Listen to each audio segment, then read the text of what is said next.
نصف صدی دین کی خدمت کرنے والے مولانا ظفر احمد قاسم رحلت فرما گئے۔ انا للہ و انا الیہ راجعون۔ ناظرین، وفاق المدارس العربیہ پاکستان کی دستور کمیٹی کے رکن، سابق رکن مجلس عاملہ، بزرگ علمی شخصیت حضرت مولانا ظفر احمد قاسم، محتمم و شیخ الحدیث جامعہ خالد بن ولید وہاڑی، طویل علالت کے بعد انتقال کر گئے۔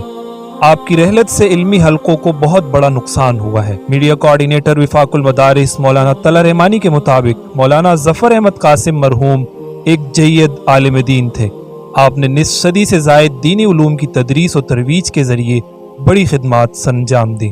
آپ کی فراغت سن 1966 میں عظیم دینی درسگاہ دارالعلوم کبیر والا سے ہوئی۔ آپ کے اساتذہ میں وقت کے کبار علماء اور مشائخ شامل ہیں، جن میں دارالعلوم کبیر والا کے بانی مولانا عبدالخالق، مولانا عبدالمجید لدھیانوی، مولانا صوفی محمد سرور، مولانا علی محمد، مولانا عبدالحق، مولانا ظہور الحق اور مولانا منظور الحق سمیت دیگر اہم شخصیات شامل تھیں۔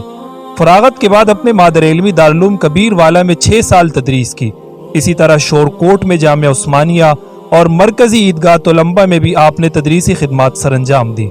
سن 1986 میں آپ نے ٹھنگی وہاڑی میں جامعہ خالد بن ولید کی بنیاد رکھی۔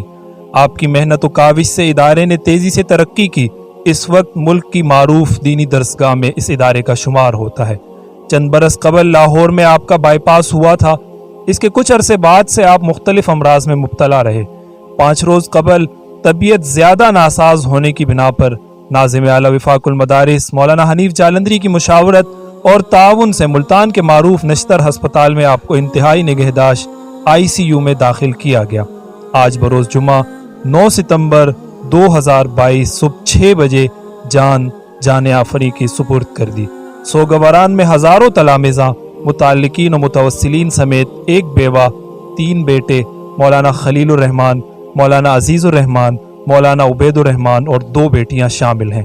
آپ کی نماز جنازہ انشاءاللہ آج شام بعد نماز مغرب جامعہ خالد بن ولید وہاڑی میں ادا کی جائے گی اور تدفین آپ کی وصیت کے مطابق اسی ادارے سے متصل موجود قبرستان میں عمل میں لائی جائے گی۔